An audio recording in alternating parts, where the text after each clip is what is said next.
inkastoo filimada lagu arko dad awoodo khaas ah leh, haddana waxaa jira dad run ahaantii leh awoodo cajiiba, kuwaas oo dadkaasi ay ka duwan yihiin dadka kale dhaqan ahaan iyo qaab dhismeed ahaan. Waa wax iska caadiya in la arko dad cajiiba sidoo kale awoodo khaas ah ama ka duwan dadka kale. Haddaba muuqaalkeena waxaan ku arkaynaa qayb kamid ah ama qaar kamid ah dadkii ugu layaabka badnaa dunida oo lahaa awoodo khaas ah ama awoodo cajiib ah oo ay kaga duwan yihiin dadka kale. Waxaan ku arki doonaa muuqaalkeenan.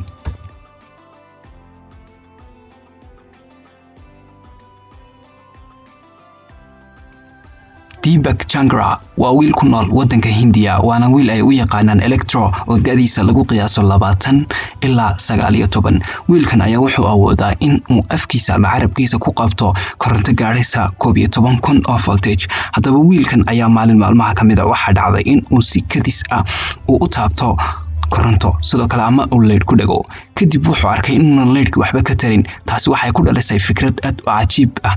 Wuxuu rabay inuu ogaado jirkiisu koronto intee leeg ama leed intee leeg ayuu qaadi karaa. Kadib wuxuu soo qaaday weel wuxuuna ku shubay biyo, wuxuuna dhex geliyay gacantiisa si uu u ogaado leedka uu jirkiisu iska xadin karo ama xadiga leed uu qaadi karo jirkiisu.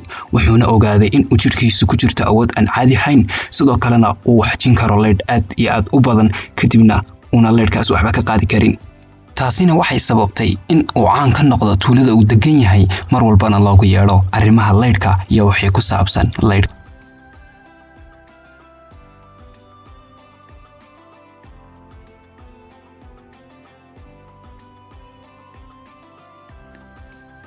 Nangyunhu waa wiilka labaad ee barnaamijkeena.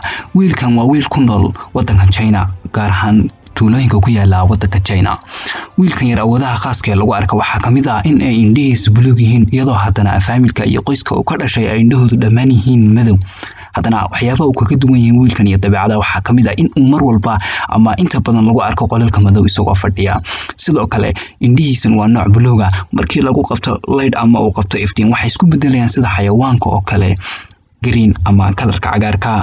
Awoodaha kale ee layaab kale ayaa waxa ah in wiilkan yar uu arki karo xilliyada waqtiyada madow, uu wax arki karo si wanaagsan sida xayawaanka bisad oo kale. Kadib dadkii saynisaaniinta ama dadkii baaritaanku ayaa rumaysan waayay, kadibna waxay sameeyeen qol madow ayay geliyeen, waxayna weydiiyeen inuu wax qoro ama waxay ka codsadeen inuu wax qoro. Kadibna waxaa la arkay wiilkan yar inuu xilliyada madow ama meelaha madow uu wax arki karo.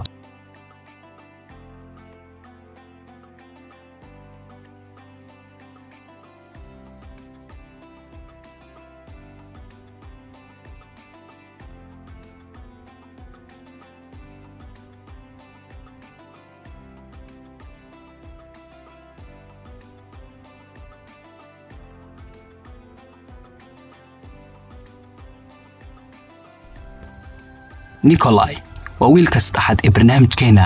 Nikolai waa wiil aad u daayar, sidoo kale awooda in uu waxyaabaha biraha ku xajiyo jirkiisa isagoo u adeegsanin waxyaabaha qaar iyo gacmihiisaba.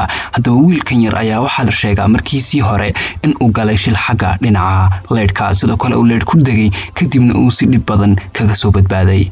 Kasoo badbaaditaankiisa kadib muddo kadib wuxuu isku arkay wiilkan yar awoodan, waxayna la noqotay mid aad u cajiib ah. Kadibna wuxuu u soo bandhigay waalidkiisa. Markii labaadna waalidkiisa ay ka sii yaabisay, waxayna u soo bandhigeen dhammaan caalamka. Arrinkani wuxuu ku noqday mid isbedel mustaqbalkiisa ku keena wiilkan yar oo markii hore hiigsigiisu ahaa inuu noqdo nin boolis ah, ayaa markii dambe la weydiiyay, lagu yiri maxaad rabtaa inaad noqoto mustaqbalka, ayaa wuxuu ugu jawaabay superhero.